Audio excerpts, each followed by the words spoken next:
What if I told you Hitler wasn't lucky? He was just extremely bad at being assassinated. If history were a movie, Adolf Hitler will be the villain who survived explosions by tying his shoes 5 seconds earlier than planned. And no, that's not a metaphor. Between 1933 and 1945, Hitler survived more than 40 documented assassination attempts. Some were heroic, some were tragic, and in one case, the bomb worked, but Hitler just happened to be standing in the wrong place.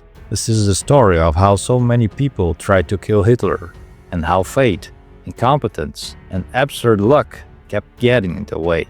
In the early 1930s, Hitler was loud, popular, reckless, and surprisingly accessible. No underground bunkers, no food testers, no layers of security, just beer halls, speeches, and crowds. Several senior German officers, deeply uncomfortable with Hitler's plans to invade Czechoslovakia, quietly plotted his assassination. The plan? Shoot him during a public appearance, trigger a coup, stop the war before it began. The problem? Hitler backed down diplomatically at the last moment. No invasion, no speech, no assassination. The conspirators were left standing there like, well, guess we will just go home then. George Elser, the man who got too close. If there one's name that deserved more recognition, it's George Elser. Not a general, not an aristocrat, not part of the elite, just a carpenter. Elser spent months secretly hollowing out a pillar in a Munich beer hall where Hitler gave an annual speech. He built a time bomb with surgical precision and zero help from anyone. The plan was flawless. Hitler would speak, the bomb will explode, the Nazi leadership will be wiped out. Well, what went wrong? Two things: bad weather and Hitler left early. Because of fog, Hitler shortened his speech by 13 minutes. 13! The bomb exploded exactly as planned, just after Hitler had already left. 8 poor bastards unfortunately were killed. Elser was arrested that same night. He will later be executed.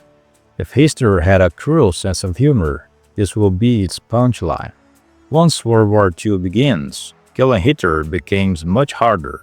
Security tightens, paranoia increases, and Hitler becomes increasingly unpredictable, which ironically serves his life more than once. Between 1941 and 1943, bombs were hidden in uniforms. Poison was considered.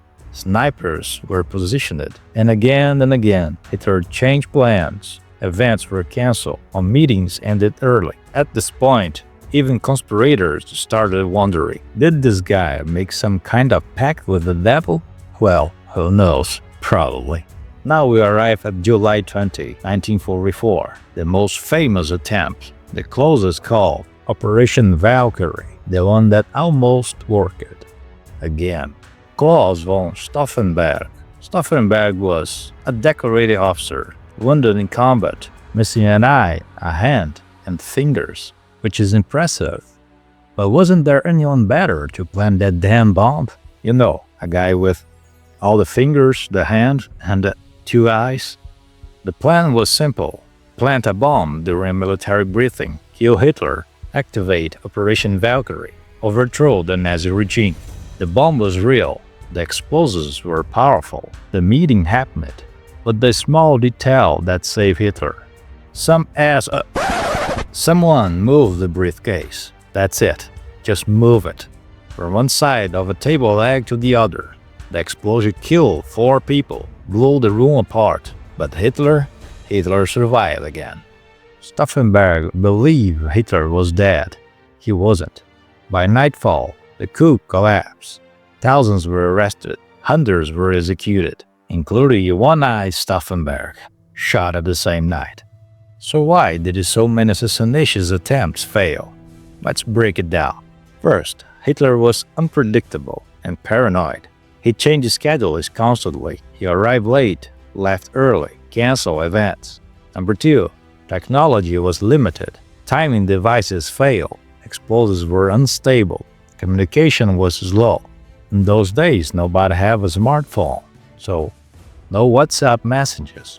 Number 3, Conspirators were isolated. Men acted alone. Others didn't trust each other. Fear paralyzed coordination. And number 4.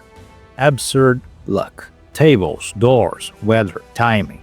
And probably some pact with the devil. Who knows? History sometimes rolls dice, and somehow Hitler kept winning. Man, with that kind of luck, I will be rich playing the lottery. For here comes the darkest irony of all. By 1944 and 45, many Allied leaders prefer Hitler alive. Why?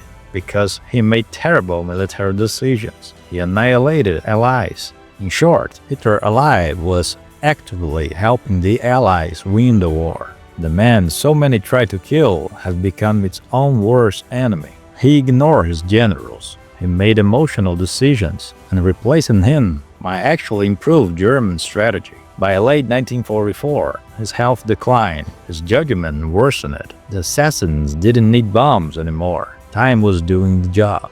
And after all the bombs, all the conspiracies, Hitler died, alone, underground, surrounded by ruins, with no audience, no explosion, no dramatic assassination, no heroic ending, just a man defeated by the consequence of his own decisions.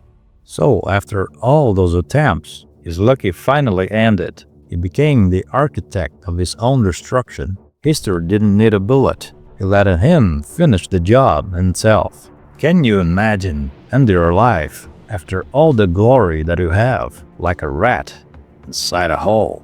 But like so many other dictators, that was the end he sought.